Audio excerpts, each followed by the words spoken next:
Hi, this is Jeff Rails back with Paso Robles Education Alliance. This morning, we're going to talk to Laura Parker, who's one of 12 candidates for the Paso Robles Joint Unified School District Board of Trustees. Laura, thanks for joining us. Thank you for organizing this. I appreciate it. Absolutely.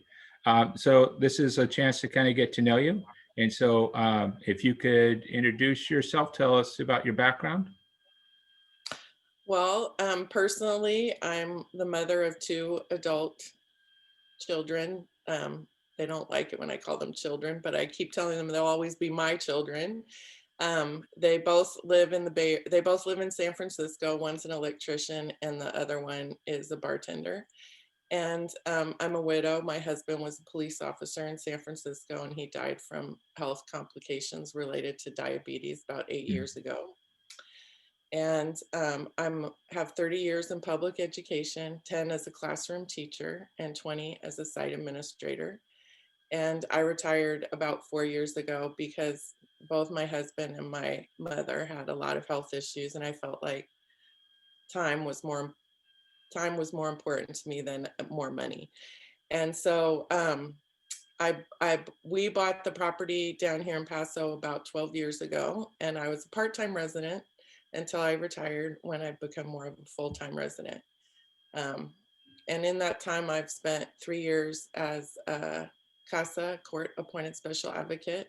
I advocate for two youth and foster care who are students in Paso Robles Unified School District.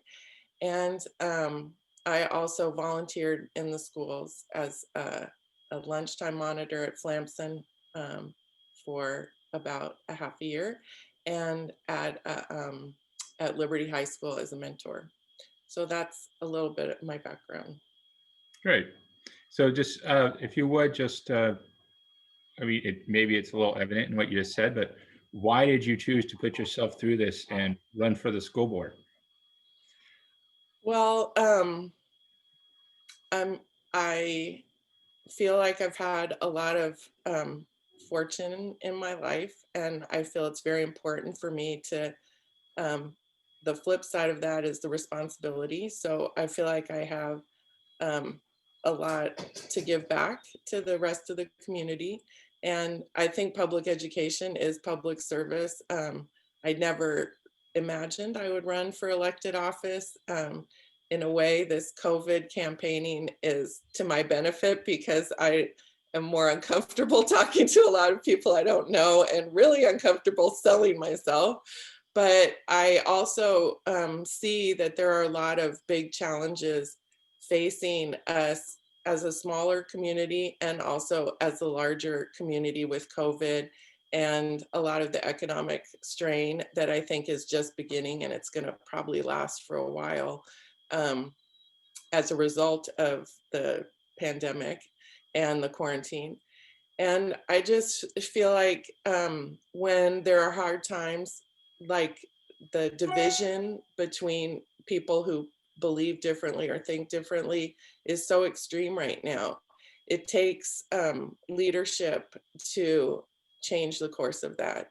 Um, in chaos theory, if things, systems are always getting to a point of chaos, and if you put a lot of energy in, they move to a more sophisticated, efficient level of working. And if you don't, then they kind of fizzle out and everything falls apart to start again somehow. And so I feel like we're kind of in one of those periods. And sometimes that's uncomfortable and difficult. And making the hard decisions, taking actions that might be more long term than a wider public can appreciate. And I think that's what we need now. We need more leadership where people are looking to the long term future as well as the immediate needs. And I feel like I have that big picture thinking and the willingness to make those difficult decisions and also some ability to explain what's going on behind the scenes to a wider audience so it can be reassuring instead of upsetting. So those are what compelled me to take this step of running for elected office. Good. So, given your background in education, obviously, and as a mother, can what do you what do you consider to be I guess, a well-rounded education in the district's role in that? Um, in all the things that the schools do to help bring a young person into this world. Mm. Well, I think it has to be more than 6 hours a day, obviously. The requirements keep getting added in and the time doesn't get expanded. But there are a lot of after school programs and extension opportunities. And I think um, it's a community effort, of course. But I think it's very important to give ch- children and youth challenges. Learning is uncomfortable. All of us are uncomfortable when we're learning. That's why 2-year-olds are so grumpy, because they're learning so much and it's frustrating. And I think it's a mistake if we protect children and young people from experiencing that frustration, because that's how, of course, during life, we all face frustrations continually, and they have to learn how to manage it and cope with it. And so I think presenting children and youth with safe challenges in an environment where they're encouraged to experiment, where they learn from failure and not to avoid failure, is important. And that is very unacademic, right? But I think the academics can provide that opportunity by in one arena. And so academics are very important. And I think things like project-based learning and using technology, especially with distance learning and even the hybrid model, there will be some element of distance learning where students can make a video or learn how to program or something that applies to technology as it is now, not trying to recreate a lecture environment necessarily all the time. But I also think it's important to look at all the pieces, because if we expect young people to specialize at younger and younger ages, they don't get to experiment with a lot of things. So I think all children should have some physical activity, whether it's athletics or if it's more individual sports and activities, but that leads to a healthy life, just like having some experience and exposure to different art forms leads to another healthy aspect of life. And also, so I think we have to find balance and provide a lot of challenge for young people, but also a lot of nurturing so that it's safe for them to experiment. And I think one challenge that is overarching all of that is learning how to understand, work with, and communicate with people who are different than we are, because that's what the world is like. And having a global economy and having a diverse community and having diverse schools, creates the impetus for being able to operate well in those kind of environments. Just quickly, kind of as a tangent to that, if I remember correctly, your kids attended a dual immersion program. That's right. Mhm. My kids as well here in Paso. Just how do you what how do you see the value of a program like that, and how that uh, helps our kids as they move forward in life? I think it is invaluable. I wish I had it. I did the formal translation back and forth through school, and that's not really how my brain works anyway. And so the immersion model is learning language the way we learn our primary language, with just being immersed in the language. At my children's school in kindergarten, 90% of instruction was in Spanish and 10% was in English, and they switched teachers. So the teachers would only, the Spanish teacher would only speak Spanish and the English teacher would only speak English, but they would answer no matter what language the student spoke in. And it added 10% of instruction in English as they went up each year.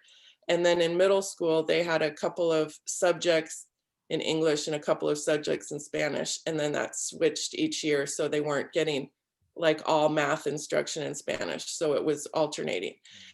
And the switch to foreign language instruction in high school was challenging. My oldest tried to take Spanish, but he didn't like it because it was more emphasis on grammar Right. and the accents and things like that. So he switched to Italian. And my younger son didn't even try to take Spanish in high school. He took Japanese. And they say, oh, if we go somewhere for 2 weeks, we can learn the language. You know, it's totally a different approach to language than my approach, which is like, I can understand things, but I'm deathly afraid of speaking because I know my accent will be horrible. And most other countries, people know more than one language. And I think young children, their minds are so adaptable. It helps develop their brain. And it's one of those challenges because a lot of verbal kids are really frustrated in kindergarten if they're English speakers because they don't have the vocabulary to say what they want to say in Spanish, but they develop it and they adapt. And it's a great challenge. And both of my kids are great travelers. They talk to all different kinds of people, and I love traveling with them. But it also helps you to understand different perspectives, and it gives different kids a chance to be leaders in the Spanish part of instruction and different kids to be leaders in the English part of instruction. Great. Thank you. Oh, and can I just give a plug too? I visited El Paso, Texas, and there was a school there when I visited that the kids learn 3 languages. So, because that whole district is bilingual and biliterate is their goal.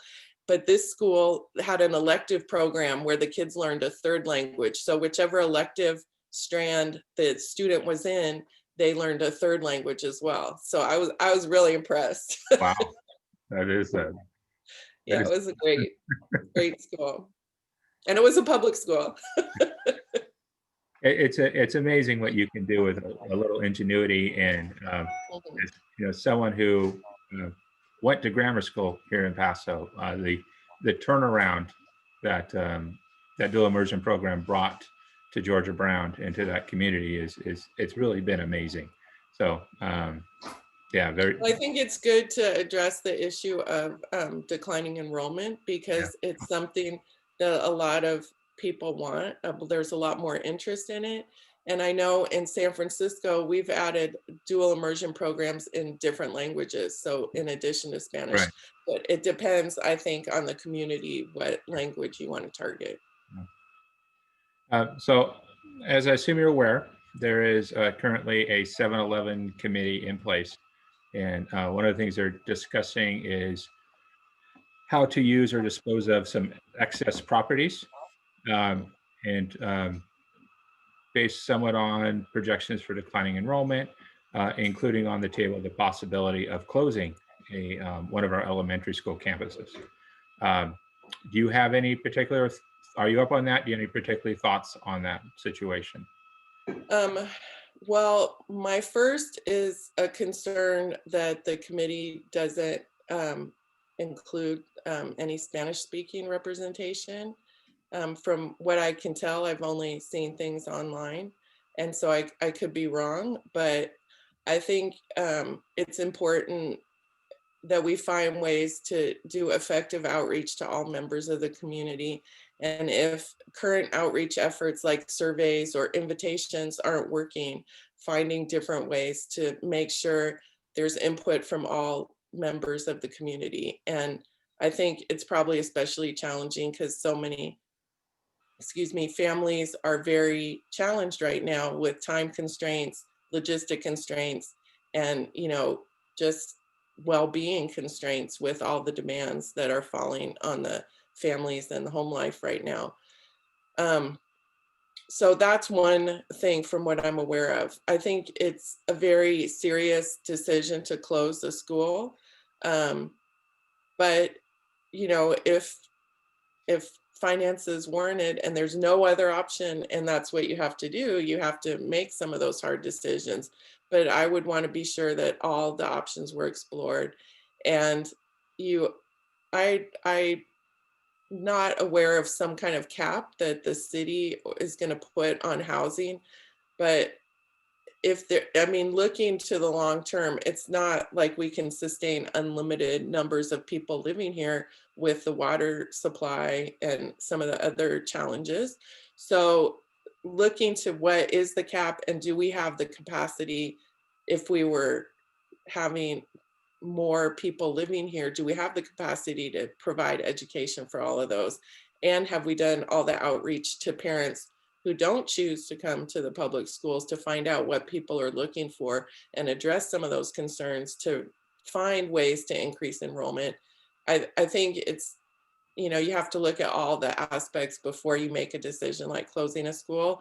And are there uses for the property that can be flexible? Because if needs change in the future, purchasing property is going to be prohibitive and not something the school district could afford looking down the road. So how can you maybe use the property at this time for something that's not necessarily educational, but then perhaps turn it towards education if it's needed in the future? Those would be some of the things I would be looking for in the recommendation from the committee. Good.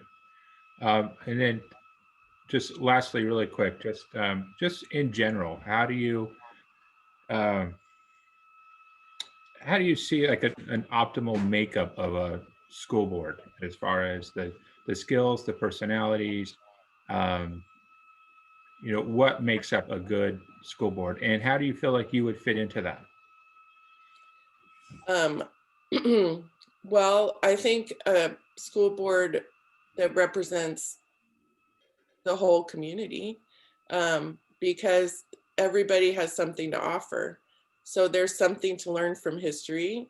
There's something to learn from other school districts that have similar challenges. There's something to learn from what's working well right now in Paso Robles schools, even in individual classrooms, because what can we build on that's already working well, or what can we promote so more people know about the great things going on? Um, so I think a wide range of people from the community, people who are parents are important, but it's also people who are looking at the larger picture, people who are used to long-term thinking, people who can talk and listen to each other, and people who seek out information from different segments of the community, not only people who are like them. I think I think those are important qualities for just leadership and working with a group. Um, and I think that I fit in because I have, a lot of experience working with people who are different than me. And I've learned a lot. And I think I can take some leadership in looking at some of the issues about equity and social justice that are present in the world and in our community. And I think I'm really good at finding interesting things about individuals and um, seeking out ideas from a lot of different people and problem solving and things like that. So it's like doing a puzzle, but it's more complicated and the stakes are way higher. But it is one of those challenges that I like to take on for myself, but also that it can hopefully have a positive impact in the community. So I just think, I don't know if it's my background in special ed or what it is, but I think everybody has something to offer. And I know I've learned something from people who surprises me that I learned something from them, but they've been some of the most amazing lessons that I've learned. So hopefully I can help create that kind of environment. Great. Well, Laura Parker, thank you for talking with us and letting us get a chance to know you a little better. I say this every time, but it really means a lot to me when members of our community are willing to step up and serve, especially in this capacity. So thank you for that. Is there anything else you want to let us know, ways that people can contact you if you have questions, your website, Facebook page? Yep, my Facebook page is facebook.com/Parker, PRJUSD, Paso Robles Joint Unified School District 2020. And my email is Laura Parker, for the word four, not the number four, PRJUSD @gmail.com. So get in touch, and I'm happy to talk to anyone who wants to know more. And I hope as many people as possible participate in the election. Great. Again, thank you and good luck. Thank you.